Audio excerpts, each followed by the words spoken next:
بله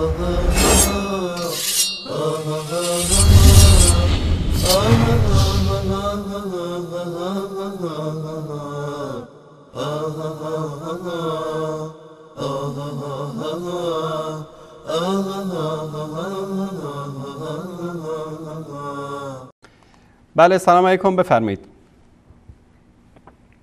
سلام علیکم و رحمت الله آقای انصاری. علیکم السلام و رحمت الله و برکاته.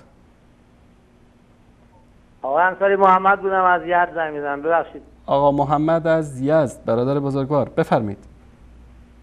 آقای انصاری، یه خورده ما در رابطه با این صحبت‌های آقای حیدری، کمال حیدری، بله، من میخواستم عرض کنم خدمت شما این روایتی که میفرمایند حضرت رسول الله که امت من بعد از من به 73 فرقه تقسیم میشن، بعد یک فرقهشون اینا اهل بهشتن، بقیه همه اهل نار و جهنم هستن. اینا شما قبول دارید دیگه اینو؟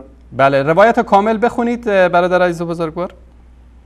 من روایت الان پیش رو ندارم، شما که به ما 2 دقیقه بیشتر وقت نمیدید، ما هم دیگه حالا سرسری تون خب روایت اینه که پیامبر صلی الله علیه و سلم فرمودن که مسلمان‌ها 73 فرقه میشن، یکیشون در بهشت میره، بقیه همیشه جهنمی هستند. صحابه پرسیدن این یک فرقه بهشتی کدام فرقه هستند؟ فرمودن که ما انا علیه و اصحابی، آن فرقه ای که پیرو من و اصحاب من باشه.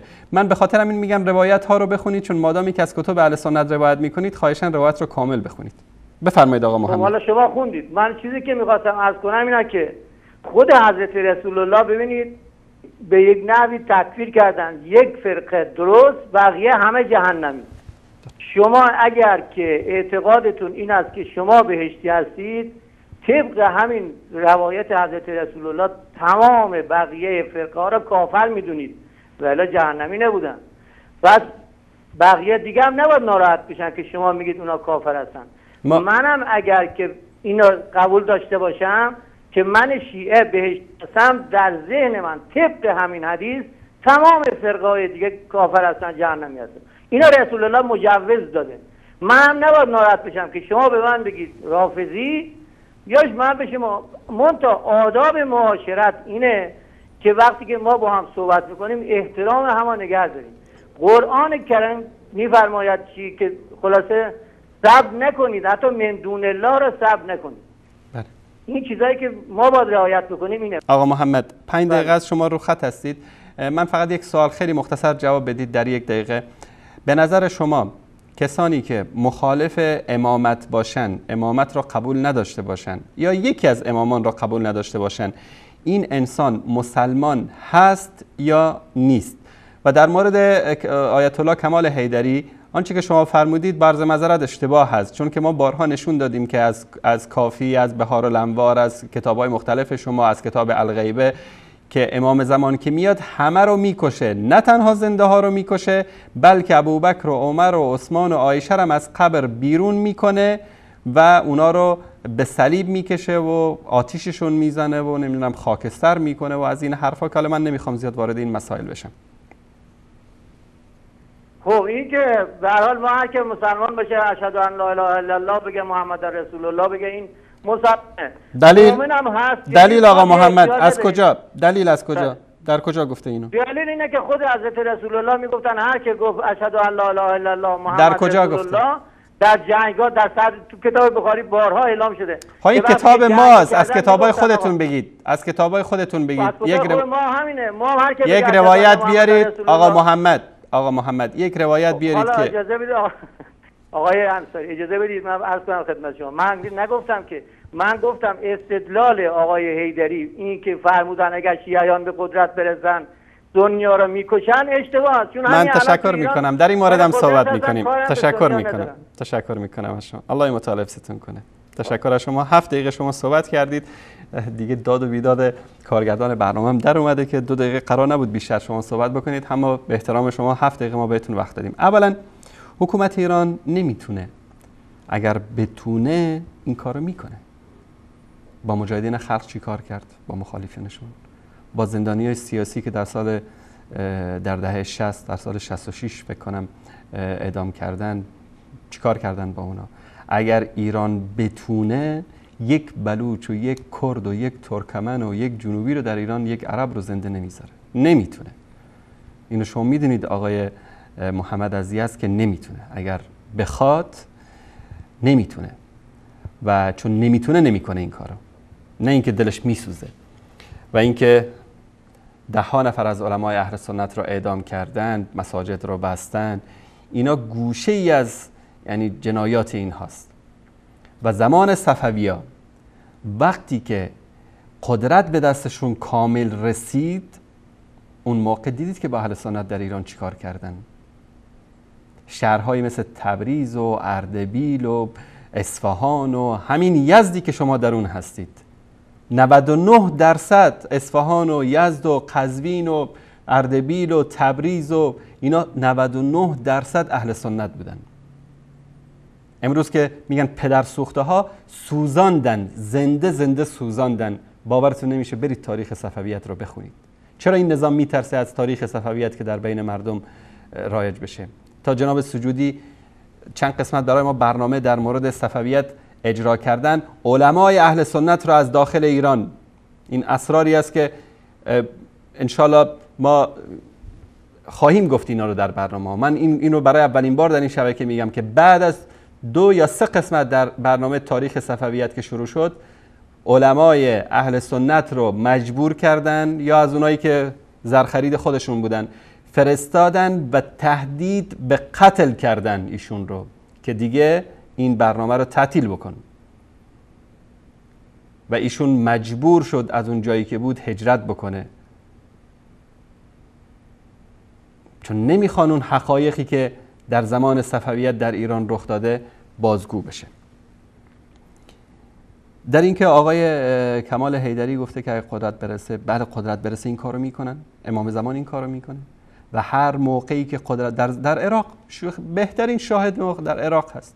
زمانی که در عراق اهل سنت حکومت میکردن، شما بیارید یک کشتار جمعی شیعیان توسط اهل سنت.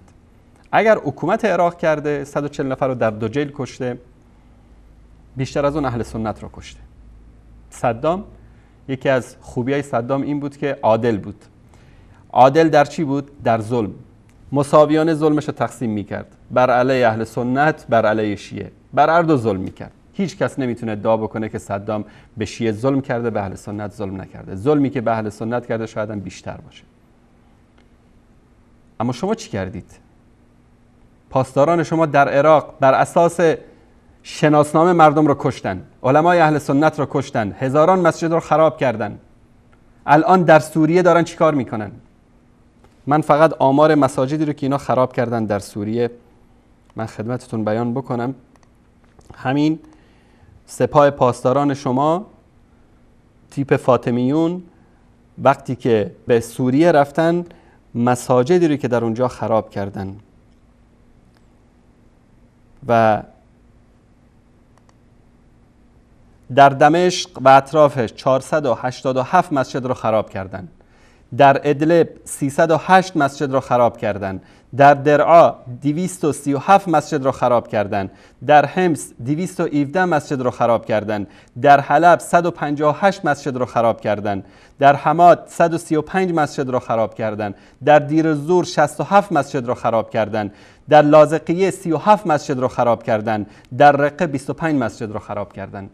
والله یهود با مساجد فلسطین این کارو نکرده بود که سپاه پاسداران و حزب الله شما در سوریه با مساجد اهل سنت کردن، با علمای اهل سنت کردن، با کودکان و زنان اهل سنت کردن. در همین افغانستان، مردم افغانستان که به یاد دارن، کسانی که الان بیننده این برنامه هستن جنگ‌های داخلی رو به یاد دارن که حزب وحدت در پغمان چیکار کردن در شمال کابل. سینه‌های زنها رو نبریدن، در کانتینر زنها رو لخت کردن، انداختن، گروهی تجاوز نکردن. موقع قدرت دستشون رسید، الان که داد از وحدت میزنن و همه شدن دموکرات، همه شدن سیاستمدار. موقع قدرت دستشون رسید کردن. در کابل نکردن، در مزار شریف نکردن. در هر جایی که قدرت به دستتون برسه این کارو میکنید آقا محمد. من 7 دقیقه به شما وقت دادم که یک روایت از کتاباتون بیارید که کسی که بگه اشهد ان لا اله الا الله و اشهد ان محمد رسول الله، این مؤمن هست، مسلمان هست، وارد بهشت میشه. ندارید. خیلی متاسفم که کمال حیدری واقعا یکی از حقایق رو بیان کرد. متاسفانه این واقعیت است. اما این که فرمودید پیامبر صلی الله علیه و سلم گفته 73 فرقه میشن و یکیش، ببینید 73 فرقه، این یک فرقه ای که به جنت میره، این فرقه ای است که عقیده توحید و یکتاپرستی داشته باشه، نه اینکه حنفی یک فرقه باشه، شافعی یک فرقه باشه، حنبلی یک فرقه باشه، مالکی یک فرقه باشه، نمیدونم جعفری یک فرقه باشه که یکی از اینها به بهشت میره بقیه به جهنم میره. اینها مذاهب فقهی هستن آقا محمد بزرگوار. در بین خود صحابه نمونهش همون رفتن صحابه به بنی قریظه. پیامبر صلی الله علیه و سلم فرمودن که نماز عصر را نخوانید مگر در بنی قریظه.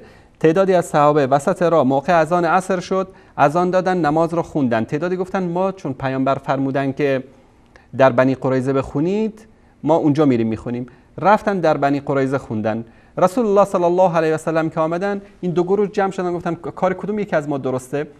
فرمودن کار ارتاتون درسته. یکیشون نص رو ظاهرش رو گرفته بود، یکی اجتهاد کرده بود بر اساس نصی که از پیامبر شنیده بود. اون که ظاهر رو گرفته بود گفته بود پیامبر گفته فقط در بنی قریظه بخونید، ما میریم اونجا میخونیم، ولو اینکه با 10-15 دقیقه تاخیر باشه. این کسی که اجتهاد کرده بود یا کسانی که اجتهاد کرده بودن گفتن منظور پیامبر این بود که یعنی با عجله برید. مثل شما به کسی میگی مثل برق برو برگرد، نمیتونه مثل برق بره برگرده. خب این هدف شما چیه که یعنی میخواید تاکید بکنید که زود برو بیا؟ پیامبر صلی الله علیه و سلم این گروه گفتن که هدفشون این بوده که شما زود برید، یعنی بدون معطلی حرکت بکنید. به خاطر همین در وسط راه اجتهاد کردن خوندن. فرق مذاهب فقهی اهل سنت هم همینه. در امور، در فروع مسائل فقهی با هم دیگه اختلاف دارن، در اعتقاد هیچ کس با همدیگه اختلاف نداره. و کسی که خارج از اعتقادی که طبق قرآن و سنت پیامبر باشه، میخواد رو اسمش حنفی باشه، شافعی باشه، مالکی باشه، حنبلی باشه، وهابی باشه، نمیدونم محمد ابن عبدالوهاب رو قبول داشته باشه، ابن تیمیه رو قبول داشته باشه، هر کس که عقیدهش مخالف قرآن باشه جز همون 72 فرقه ای است که وارد جهنم میشه، با کله میره جهنم، هر اسمی میخواد رو خودش بگذاره. و کسی که عقیدهش صحیح باشه، طبق قرآن و سنت باشه، وارد بهشت میشه طبق حدیث صحیح پیامبر صلی الله علیه و سلم، ولو اینکه گناهکار باشه.